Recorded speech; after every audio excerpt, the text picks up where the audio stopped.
Prayer can be a powerful tool to accelerate your manifestation process, but not in the traditional sense.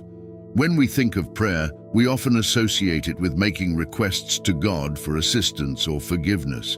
However, there is an alternative perspective on prayer that is based on metaphysics rather than religion. This different approach to prayer is the key to manifesting our desires more quickly. To present this alternative and powerful viewpoint on prayer, I will provide 3 quotes. One from Echart Tolle, another from a Tibetan abbot, and the last one from Neville Goddard. Additionally, I will discuss the 2 primary obstacles to manifestation and suggest ways to overcome them in order to make our prayers effective. So relax, grab a coffee and get ready for what will be my most powerful video to date. Try to identify the commonalities among these 3 quotes. The initial quote is from Echart Tolle, the writer of The Power of Now. In an interview, he stated the following: "The most important thing anybody's ever said about manifesting things is one sentence Jesus said. That sentence is, when you pray for something, believe that you have received it, and it will be yours." You don't need all the books about manifesting. Once you understand this one sentence, you don't need to read any of them. In Gregg Braden's book, Secrets of the Lost Mode of Prayer, he shares a story about his visit to a secluded Tibetan monastery.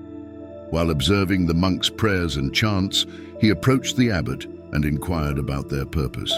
The abbot then provided his response: "When you see us chanting for many hours a day, and when you see us using bells, bowls, chimes, and incense, you're seeing what we do to create the feeling in our body. Feeling is the prayer." In the same book, Gregg Braden shares another story about his observation of Native Americans praying for rain.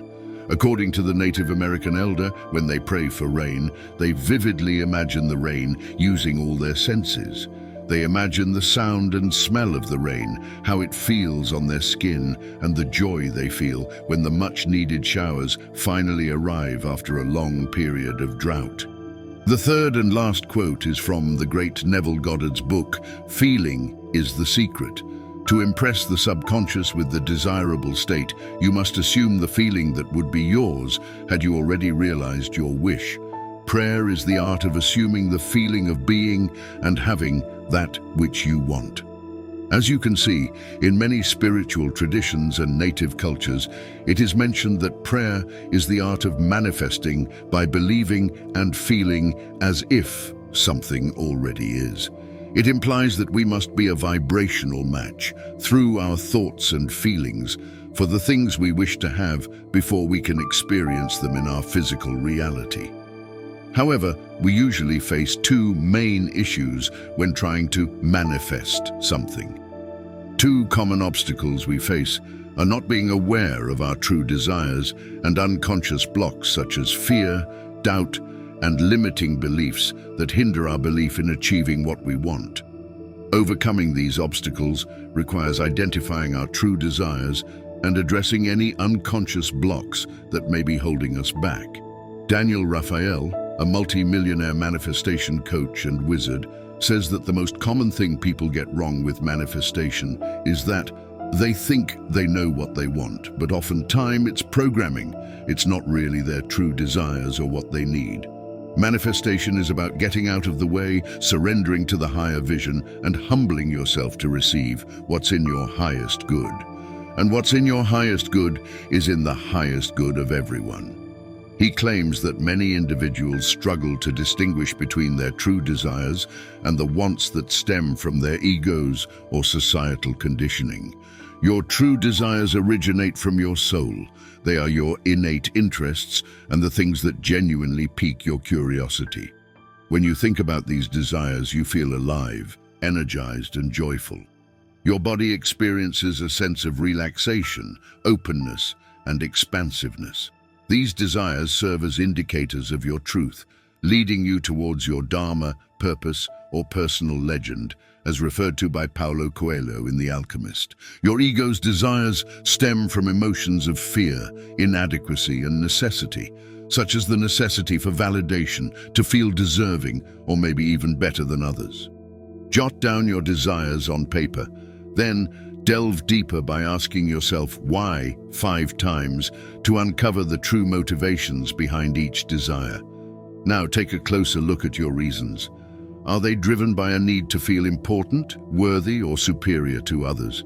If so, that's your ego at play.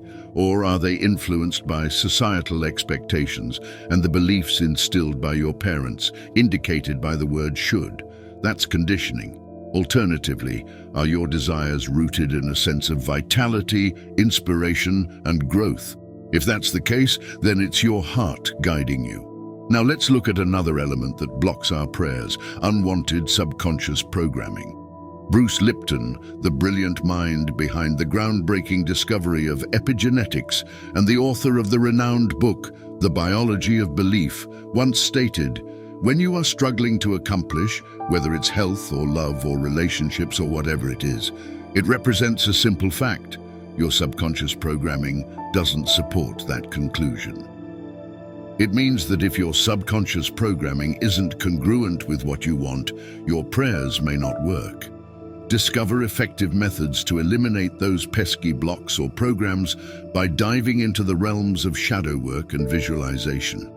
I will soon do a whole video on shadow work, but let's kickstart your journey with the power of visualization for the time being. To put it simply, imagine yourself doing or possessing what you desire and make an effort to feel grateful for it. Expressing gratitude for having what you want holds great power, as mentioned by Dr. Joe Dispenza in his book, Becoming Supernatural. Gratitude is a powerful emotion to use for manifesting because normally we feel grateful after we receive something. So the emotional signature of gratitude means it has already happened. When you are thankful or you feel appreciation, you are in the ultimate state to receive. Visualizing your desires with strong emotions can help eliminate hidden barriers that create resistance within you. Your mind cannot distinguish between reality and vivid imagination, allowing you to convince yourself that you already possess what you desire. Remember, as Echart Tolle stated, the key to effective prayer lies in believing that your desires are already within your grasp. Embrace this unique form of prayer as a mental workout, where you stimulate your senses and incorporate positive emotions to visualize your desired outcome. Although it may seem daunting at first, remember that practice makes perfect, and you'll become more adept at it over time.